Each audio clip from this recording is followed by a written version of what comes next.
Friends, welcome to our channel. So first time కనుక నా videos చూస్తున్నట్టయితే ప్లీజ్ సబ్స్క్రైబ్. ఈ కొత్తిమీరని గార్నిషింగ్ మాత్రమే ఎక్కువగా యూజ్ చేస్తూ ఉంటారు ఇంట్లో. ఇలా కొత్తిమీర పచ్చడి చేసుకొని తినండి. టేస్టీతో పాటు ఆరోగ్యంగా కూడా ఉంటాము. చాలా బాగుంటుంది. తెలుగు వారైతే ఈ ప్రతి వంటకాలలో కూడా ఈ కొత్తిమీరని అయితే వేస్తూ ఉంటారు. కాకుండా కొత్తిమీరతో అయితే ఇన్స్టాంట్ చట్నీ కూడా చేయొచ్చు. ఇంకా నిల్వ పచ్చడి కూడా పెట్టుకుంటారు. కొత్తిమీరను ఆహార పదార్థాల మీద ఇంకా అందంగా గార్నిష్ చేయడానికి అయితే మాత్రమే ఎక్కువగా వాడుతూ ఉంటారు. అన్ని రకాల ఆకుకూరల్లాగానే ఈ ఆకుకూరలను కూడా తీసుకోవచ్చు. మనము చాలా వంటకాలలో యూజ్ చేయొచ్చు అండ్ కొత్త కొత్త రెసిపీస్ కూడా చేయొచ్చు. ఇంట్లో కూడా ఈ కొత్తిమీర చట్నీని ఇలా చేసుకోండి. పిల్లలైనా పెద్దవాళ్ళైనా చాలా ఇష్టంగా తింటారు.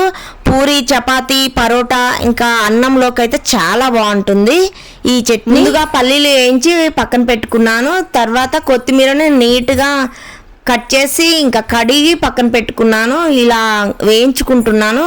మంచిగా పచ్చివాసన పోయేంత వరకు బాగా వేయించుకున్న తర్వాత మిక్సీ జార్లోకి వేసుకుంటున్నాను. ఈ కొత్తిమీరని అండ్ పల్లీలను కూడా వేసుకొని పక్కన పెట్టుకున్నాను. అదే ప్యాన్ లోకి 3 టమాటాస్ కట్ చేసి యాడ్ చేశాను అండ్ 1 ఆనియన్ అండ్ 2 పచ్చిమిర్చి కూడా యాడ్ చేసుకున్నాను. తర్వాత ఇంకా ఎల్లుల్లి రెమ్మలు కొన్ని వరకు తీసుకొని యాడ్ చేసుకున్నాను. వీటిని అయితే మెత్తగా ఇంకా మిక్సీ పట్టి పక్కన పెట్టుకోవాలి. ముందే అన్ని యాడ్ చేసి పట్టకుండా నేనైతే అవి పక్కన పెట్టుకున్నాను మిక్సీ పట్టి. కొద్దిగా జీలకర్ర, పసుపు ఇంకా పచ్చిమిర్చి కూడా యాడ్ చేసేసుకున్నాను. ఇవి మంచిగా వేయించి పక్కన పెట్టుకోవాలి.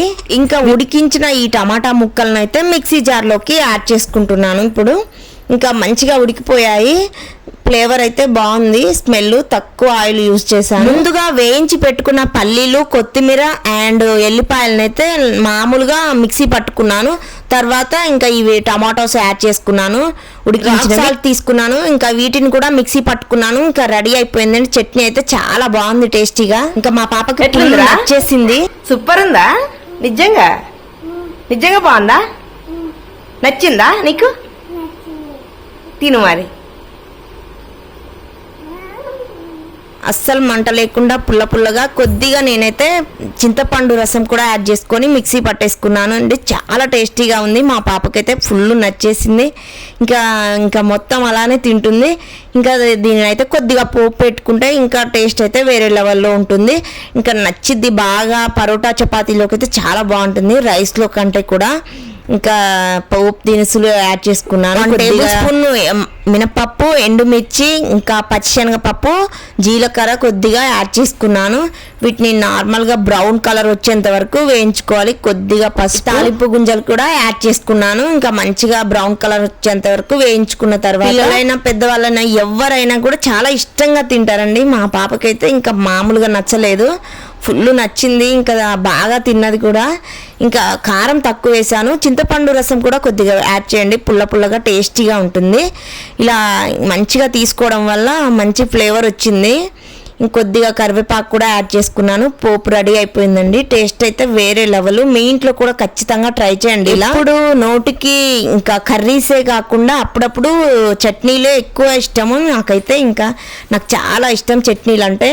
ఇలా ఎక్కువ చట్నీలే చేసుకుంటాను ఏ రెసిపీస్తో అయినా కూడా. చాలా బాగా నచ్చింది, బాగా వచ్చింది. మీరు కూడా మీ ఇంట్లో ఖచ్చితంగా ట్రై చేయండి. అన్నం, చపాతీ, పరోటా, పూరి, రైస్లోకి దేంట్లోకైనా పర్ఫెక్ట్గా సెట్ అవుతుంది. చాలా బాగుంటుంది. మరిన్ని వీడియోస్తో మీ ముందుకు వస్తూ ఉంటాను. సో ప్లీజ్ సబ్స్క్రైబ్ చేయడం మాత్రం అస్సలు మర్చిపోవద్దు. ఏమైనా డౌట్స్ ఉంటే కామెంట్ బాక్స్లో కామెంట్ చేయండి.